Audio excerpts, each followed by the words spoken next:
G'day. In making the videos that I've published, the reason I've done it is because I really disagree with the um, beliefs that are out there. And that's based on having spent uh, my entire adult life practicing meditation. Not full time, but most of my life. That's been my number one interest ever since I was a young teenager. And I believed some of these things in the early years, and I practiced very ardently. And I've mentioned some of my personal experience in other videos, though I keep that to a minimum. I've experienced most of these trance states and some of these exotic experiences that are held up as indicators of great spiritual progress. Now, the point I want to make is I think it's bullshit. Yes, you get these experiences. And yes, they're very startling when they occur. Um, but I don't think they actually mean anything. If you sit and practice these exotic practices, you're sitting in a dark room and you spend hours and hours watching your breath or some other practice, um, you're going to get some strange experiences doing that because you're doing something bloody strange. Um, and the hope is that you're transcending something, it's becoming wise and enlightened. And when people experience these things, because that's the propaganda, that's the accumulated wishful thinking that people have poured their lives into, they think, oh yeah, it's real. Well, I tell you what is real, well, that's emotional distress.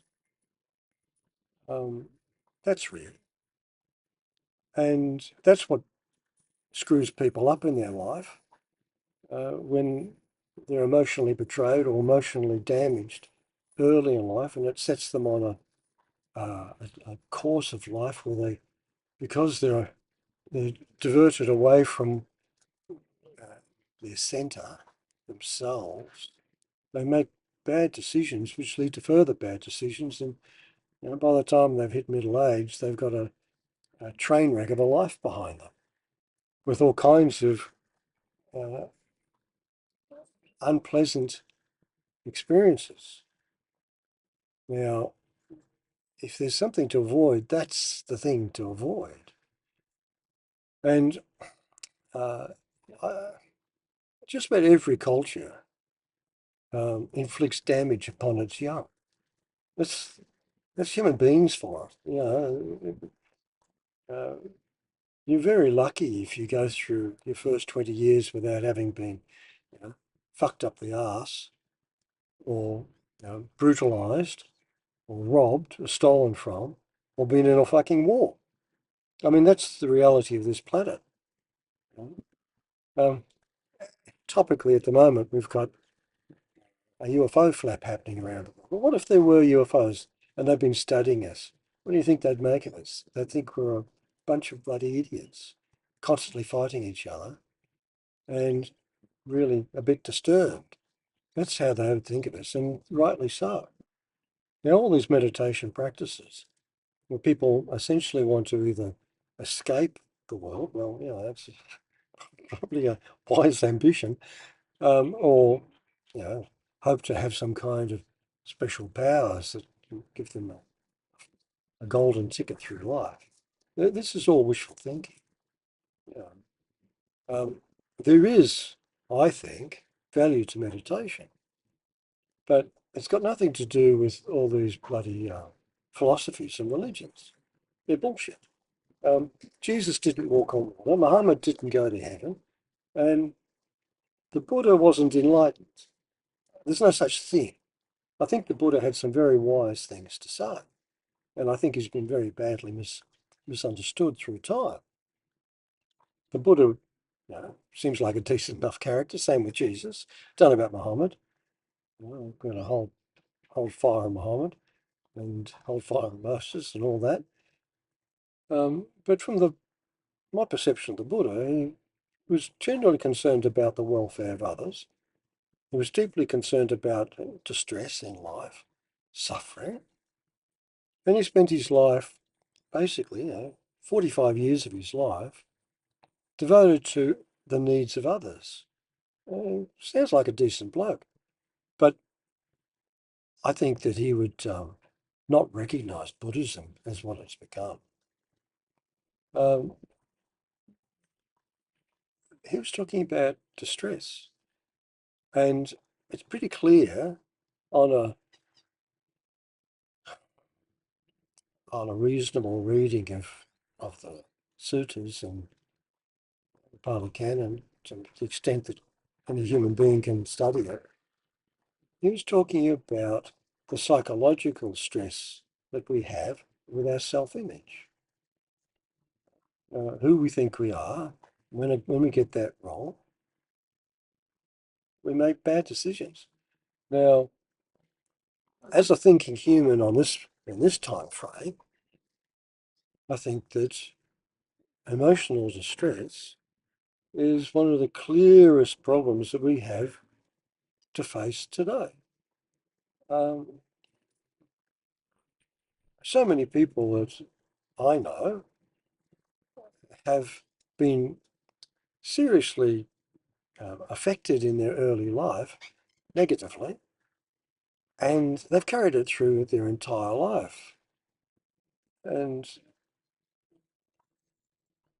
this is the real benefit of any kind of introspection and self-study and meditation, is to sort this bullshit out.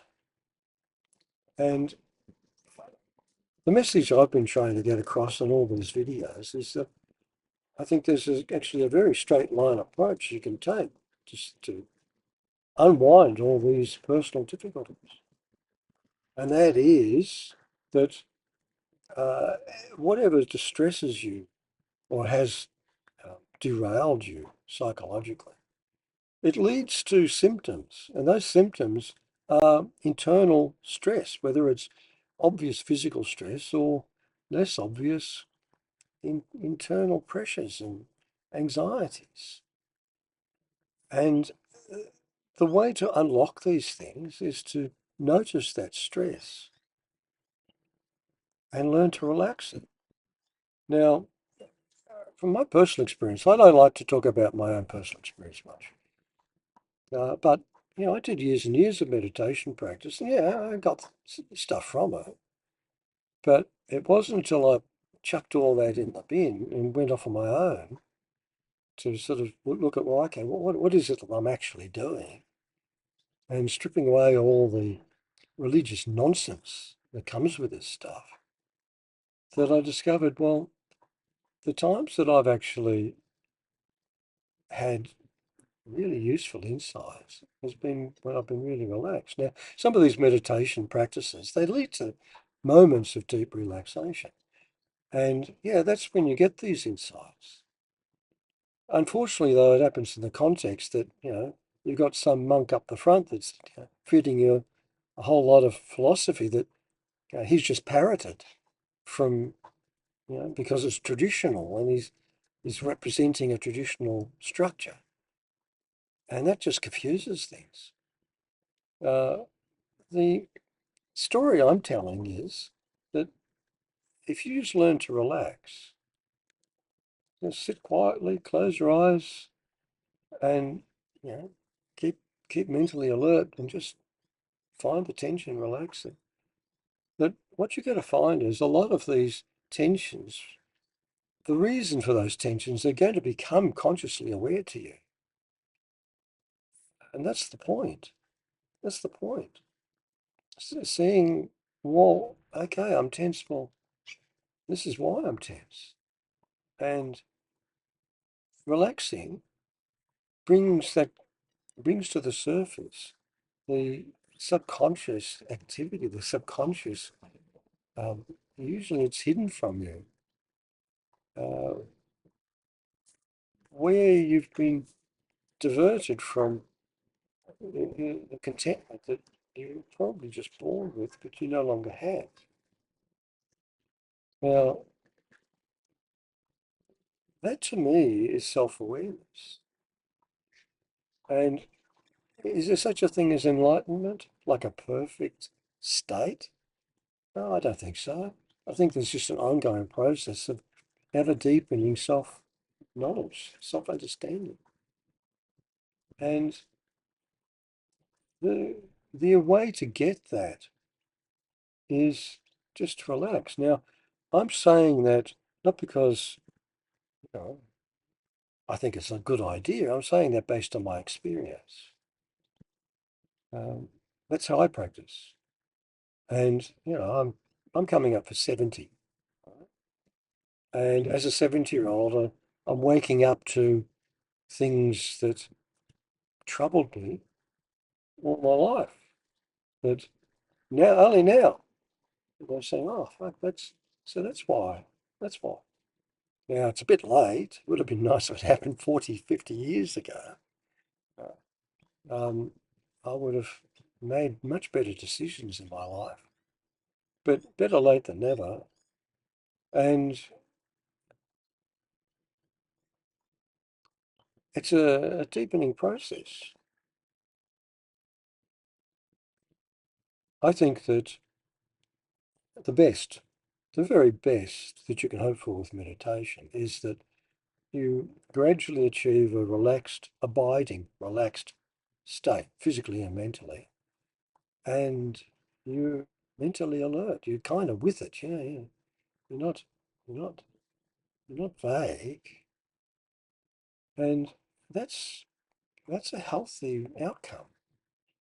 And it's a sensible outcome. And it's a realizable outcome.